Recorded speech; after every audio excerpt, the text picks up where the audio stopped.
Good morning mga ka-Diyosa. Ako nga pala si Diyosa Bernadette. Ayan, samahan ninyo ako magpa-breakfast.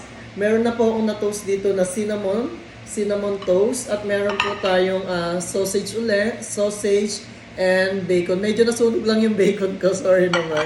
Tapos meron din tayong cereal para sa mga pasyente. Ayan yung yung daily routine nila na breakfast. Kanya, kadalasan talaga inuulit-ulit na lang kasi ayun din naman talaga yung stock lang din namin sa ref sa freezer.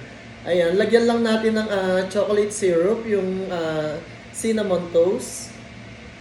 Ayan, lagyan natin ng chocolate syrup kasi favorite nila yung chocolate syrup sa kanilang mga toast na mga ganyan.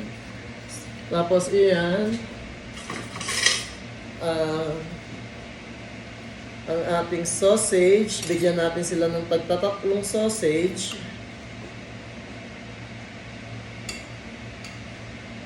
Ayan, diba? Sakto yung sausage. Nagluto ako ng siyam na sausage para may tagtatatlo sila. Tapos, ayan, kamayin ko na nga. Ayan yung bacon. Kasi gusto talaga rin nila yung yung toasted na bacon. Pero medyo nasunog ko lang kasi naiwanan ko kasi hawak ko yung pasyente. So, kala ko hindi ganun kabilis masusunog. Pero okay pa naman.